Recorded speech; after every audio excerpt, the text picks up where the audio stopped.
بياخدوا من العريس 200,000 جنيه وبيقولوا له ده حق عشا العروسة، وبعدين يروحوا يجيبوا بيه جهاز العروسة من أجهزة كهربائية وغيرها. مش بس كده، ده العريس بيدفع فلوس لأبو العروسة مقابل إنه رباها. انتوا متخيلين ايه حكاية عشا العروسة وليه العريس بيدفع كل ده وايه حق التربية ده؟ لو عاوزين تعرفوا الحكاية من أولها تعالوا معايا في الفيديو ده.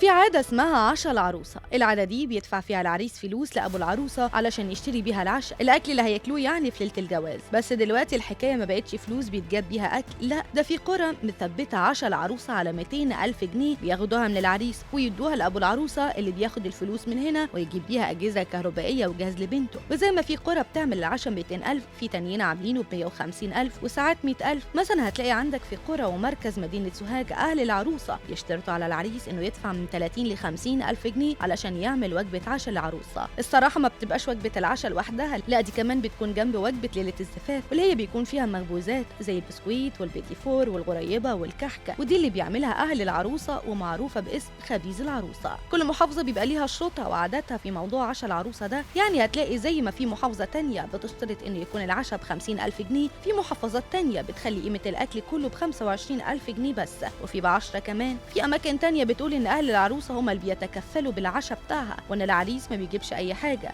وبيقولوا ان ده ممكن يبقى عيب في حقهم لو هو جاب اكل لحد عندهم، وانه كفايه عليه مصاريف الفرح اللي بتبقى كتير. وزي ما في ناس بتطلب، في اهالي تانية عندهم منطق كده، وهو انهم يخففوا على العريس بس ويخلوه يساهم في عشاء العروسه بذبيحه تكون من الضاني او المعيز، والعريس عليه ان هو يقدم الوجبه دي لاهل العروسه، وهم بعد كده بيحطوا عليها حمام وبط وديك رومي ويقدموا كل الاكل ده للعريس والعروسه ليله الفرح. اهل العروسه اللي بيحضروا العشاء لوحدهم غالبا بيكون عباره عن 4 جواز حمام، ديك رومي، كفته ومكرونه بشاميل وجوز فراخ، وبتكون في الاغلب تكلفه صينيه العشاء 10,000 جنيه. وزي ما في اهالي حاولوا يخففوا عن العريس، في اهالي تانيين كانوا بيزودوا عليهم التزامات، يعني كانوا حاطين شرط ان هم يدوهم فلوس بدل ما يشتروا العشاء، وان صينيه العشاء هتكون ب30,000 جنيه وهم بقى يجهزوا للعروسه اللي هي عايزاه. مش بس كده، ده كمان في حاجه اسمها العلبه، والعلبه دي بيكون فيها من 40 ل 70,000 جنيه على حسب مقدره العريس، وتكون بكل الفلوس دي ذهب او الاتفاق ان هم يدوهم فلوس علشان العروسه تشتري لوازمها،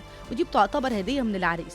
ال40 أو ال70,000 جنيه دول غير ال30,000 بتوع العشاء، ما تنسوش. ادعي ربنا بقى ما تكونش في المنطقة والمحافظة اللي بتعمل كده. جماعة الموضوع ما وقفش على العشاء أو العلبة بس، لا ده كمان في حاجة اسمها حق الرباية، يعني العريس بيدفع لأبو العروسة من 15 ل 20,000 جنيه.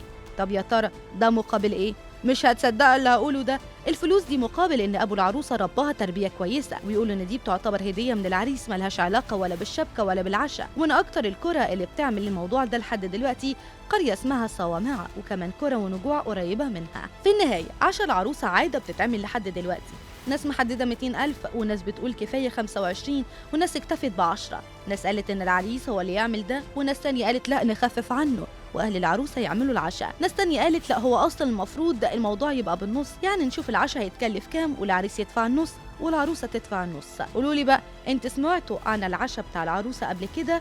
طب قولوا لي عشاء العروسه عندكم بكام؟ شاركوني برايكم في التعليقات.